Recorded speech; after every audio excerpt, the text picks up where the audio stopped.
Hey, what's up, gamers, and welcome back to Warrior's Den for another Player One Top 5.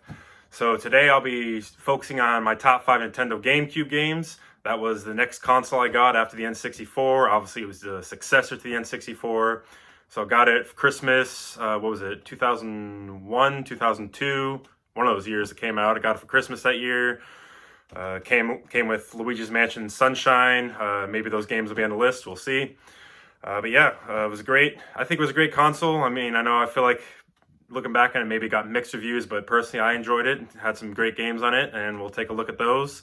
You'll kind of notice a trend here. My first few lists will focus just on Nintendo consoles. Growing up, I was a Nintendo kid. My parents got me Nintendo consoles as a kid. Didn't really want me to have an Xbox, I guess. Thankfully, I had a neighbor who I was good friends with who'd go over to his house and play some Xbox. Sorry, Mom, if you see this video. But yeah. So we'll get right into it. My top 5 Nintendo GameCube games. Here we go. All right, so kicking off the list at number 5, got Paper Mario: The Thousand-Year Door. This was the follow-up to the very successful Paper Mario on Nintendo 64. And in this case, for me, the sequel was actually better than the original. Even to this day, Paper Mario: A Thousand-Year Door is my personal favorite Paper Mario game, and I could even consider it one of my favorite Mario games overall.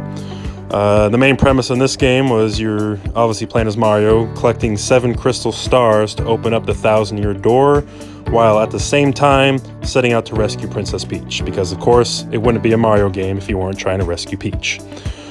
Something I enjoyed about this game, other than pretty much everything I enjoyed about this game, but something that was fun and different to do was playing as Peach and Bowser in this game at different points. I thought that was pretty cool, and that was something fun that they threw in there. And, it wasn't just a random thing to do, just random take a break from playing as Mario. It had a point to it, and eventually towards the end you saw all 3 storylines come together at the end. So the gameplay in this one was pretty good. You had your paper abilities with Paper Mario, and then the thing I enjoyed about this, which I think they need to make a comeback and feature Paper Mario games and kind of do it similar to how they did it with Paper Mario: A Thousand-Year Door, is bring back partners. Partners that really complemented the gameplay and the story, so it's not just Mario going around. There have been in recent Paper Mario games, you've had partners with you, but in this one you really had them as like kind of a strategy in your different battles and throughout the story, so I feel like that's what they need to kind of recapture from this game. But yeah, overall, Paper Mario: A Thousand-Year Door was one of my favorites GameCube games, and lands at number 5 on my list. Now, number 4, got Legend of Zelda: Wind Waker. This was a completely new Zelda adventure. This was the first Zelda game to introduce the cartoonish graphics and style, and I thought it worked. I thought it worked pretty well. As a kid, I may have been a bit skeptical at first, just because you're always like, oh, I want to see all these great graphics and all that, but it's really all about the gameplay when it's all said and done, and the gameplay in this game was amazing. So in this one, this was set off the branching timeline for the adult timeline, where if after Ocarina of Time, the hero of time doesn't go back to as a kid, but just disappears basically. And you find now that Hyrule is completely underwater, and there's all these new lands to explore. And that was really another game changer in this Zelda game, was the fact that it was all pretty much on water, and it was kind of like a pirate type game, which I thought was pretty cool. It was very creative and often challenging. The temples were very well designed as well, and they were pretty challenging as well. And I'd say that the temples in Wind Waker are right there at the top for some of the best in any Legend of Zelda game, period. You could definitely make that argument for them. Now, after you go through all those temples, you get to yet another epic showdown with Ganondorf. So, you had that showdown in Ocarina of Time. Of course, Twilight Princess has its own epic showdown with Ganondorf, but Wind Waker had its own twist in it too, and it was a pretty fun showdown, final battle with Ganondorf. You fight him in a couple different forms, and finally have that epic just one-on-one sword fight with him at the end, with water crashing all around, and then, not to spoil anything, but if you haven't played the game by this point, too bad, but then you come crashing down and just plant the Master Sword right into his head, and then he just turns to stone and all the water comes crashing on around him. I thought that was an epic fight and just an epic ending to what really was an epic game. So yeah, Legend of Zelda: Wind Waker, Number 4 on my top 5 GameCube games. Now, number 3, Luigi's Mansion. Finally, it was Luigi's time to shine in a standalone game of his own, where he got to save his brother this time, Mario. This was such a fun and new take on a Mario-themed game, something that really hadn't been seen before. If I remember correctly, this was launch game for Nintendo GameCube, and I mean, it was a great launch game. As a 9 to 10 year old kid when I played this, I'd admit I was a bit freaked out at parts of this game. Don't think I really had played any type of horror-themed game before this. I know, looking back on it, it's not too much of a horror game now, but when I was 9 to 10 years old, give me a break. There was some horror themes to it for a 9-year-old. But either way, it was still a fun game. You had to go through the mansion and you had to put these ghosts back in their paintings. At the same time, you had to capture Boo's, and then you found out the presence of King Boo was there too. And I thought that was really fun.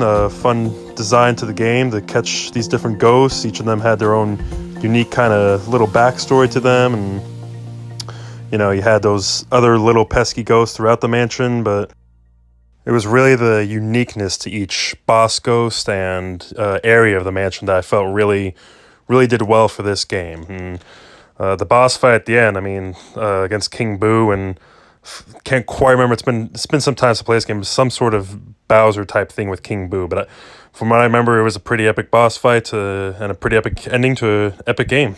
So yeah, Luigi's Mansion coming in at number 3 for my top 5 Nintendo GameCube games. Now, number 2, Super Mario Sunshine. First off, let me just say this is hands down my favorite 3D Mario game. I've played through this game 4 or 5, maybe 6 times, most recently on the Super Mario Collection that was brought to Nintendo Switch. I love that it was brought to the Switch, and I'll probably end up playing through it another time or two as well. I absolutely love this game. I just can't ever get enough of this game. I love the setting, love the music, love the gameplay, and really, I don't know what is Nintendo and water graphics, but Nintendo seems to have water graphics down to a T, because for the GameCube and the time that this game came out, the water was pretty impressive. And I don't know why I'm so focused on talking about water right now, but if you've played the game, you know what I'm talking about. The water graphics in this game were very impressive for what it was at its time and for a Nintendo game as well.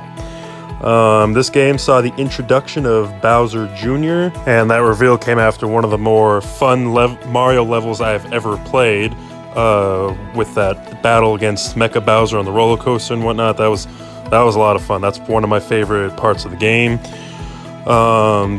One thing I'd say about this is, I know the way Mario sequels go, they go in different areas, but obviously the follow-up to this game was Super Mario Galaxy, but I would have loved to have seen an actual sequel to this, like a Super Mario Sunshine 2. Maybe it wouldn't have worked, but I don't care. I still would have liked to have seen it. Maybe there's still hope sometime in the future. They did a Super Mario Galaxy 2. I feel like they could do a Super Mario Sunshine 2. But I'll take what I can get with it being brought to the Switch. I loved that. Like I said, it's still a great game. Still has a lot of replayability to me. And Super Mario Sunshine coming in at number 2 on my top 5 Nintendo GameCube games. Now, of course, before we get to number 1, I've got to list a couple honorable mentions. And first honorable mention, Mario Kart Double Dash. This was a very fun Mario Kart game. Very fun multiplayer co-op game, as well as with the addition of having a second person on your kart there. I think that's something that they need to bring back for Mario Kart games. That was a very underrated part of the game. And it had some great courses, and just overall, it was a fun Mario Kart game. Now, my next honorable mention goes to Super Smash Bros. Melee. This game, it took the success Nintendo had with the first Super Smash Bros. And took it to a whole nother level with Melee. Melee introduced a lot of new characters, had some great new maps. If I remember correctly, they also had some of the old school maps in that one as well. And just overall, it was a great Smash Bros. Game, and it was a great way to continue what's become a tradition of Smash Bros. Games, and a great way to just level up to the next generation. So those are my 2 honorable mentions for Nintendo GameCube: Mario Kart Double Dash and Super Smash Bros. Melee. And now, number 1, Star Fox Adventures. So this might be a little controversial to some people out there. I know this game kind of got mixed reviews, but to me, I absolutely loved this game. And honestly, I think this is the most underrated game of all time. I get that Star Fox is usually a game that, it's not supposed to be as grounded as this was, but I could have cared less. It was very enjoyable. It was very fun. Obviously, this was built off of what was originally supposed to be a game for Nintendo 64 called, Dino Planet, I think, or something like that. So they took that and turned it into Star Fox Adventures, and I'm glad they did, and to me, they hit it out of the park with this. So, obviously, like I said, this was the first and really only grounded Star Fox game. I mean, yeah, you have Star Fox Assault, but I wouldn't necessarily consider that a truly grounded Star Fox game. I think more stuff in that game happened in the air and whatnot than you were able to play on the ground. But anyways, that's another game for another time. This game just had a great, fun story to it. Had great gameplay. Though, the little Triceratops companion could get pretty annoying. It was reminiscent of Navi and Ocarina of Time. Hey, listen. He wasn't quite as annoying, but there were points where he could be rather annoying. But yeah, just overall, other than that, the story, as I said, was a lot of fun. Little story I have to this game. It actually did take me a little bit of a while to beat it as a kid. I did actually stop playing it for a few months because there was one challenge. It was in the part where you were in like a village. You had gotten captured and arrested or something, taken in a village, and you had to pass all these different trials. Well, there was one trial, which I believe was the last one, where you had to push a pole against some other dino in that village. I couldn't ever beat it, and I couldn't figure out how to beat it, so I gave up for a while. Decided to finally buy a guide, and lo and behold, that's where I found the pen trick, where you just very quickly mash the button with the pen, and voila, it worked. So from there, I learned that little trick from there, and from that spot on, I was able to go and finish the game. But yeah, this game had some great fun puzzles to it. They weren't too challenging, but they weren't too simple either. You could tell that this game definitely drew some inspiration from Legend of Zelda. There were definitely some elements of the Legend of Zelda franchise in this game. And the boss fights in this game, they were amazing. The locations of this game were great. Just the overall atmosphere, each location was unique. And the boss fights for each location were unique as well, and they were a lot of fun. As a kid, I loved T-Rexes growing up, and I got to take on a T-Rex as a boss fight. That was pretty awesome to me. And then, you get to the end.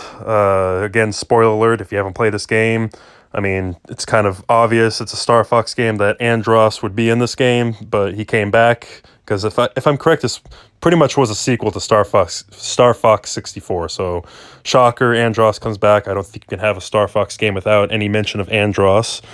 And that was the whole ending to it, the final boss fight. That was pretty epic. So at least in the final boss fight, I know for the complaints that people had for it being a grounded game, at least the final boss fight against Andross, you were in your ship and you were fighting Andross. So. Yeah, Star Fox Adventures, to me, like I said, just a totally underrated game.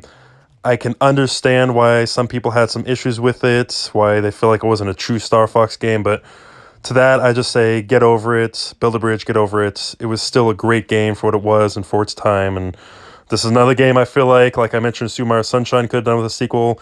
This game could have done with a sequel too. I get Star Fox Assault technically was the sequel to it, because I did go back to Dinosaur Planet in that game, but I'm talking a true sequel similar to the style of the game that Star Fox Adventures was. We've never gotten anything like that since this game, and I feel like Nintendo could be best served going back to that. So, yeah, there you have it. Number 1 on my top 5 Nintendo GameCube games, Star Fox Adventures. So that wraps up this list. I hope you enjoyed this video. I hope you agree with me for the most part. We all have our different preferences for what we like and whatnot, but I feel like most of these games were masterpieces for the GameCube and for its time and generation. So, yeah, thank you for watching. Hope you enjoyed the video. Please like and share. Hit the subscribe button. And remember, follow me on Twitter now. I'll link my Twitter in the video description. And this is Player One, signing off.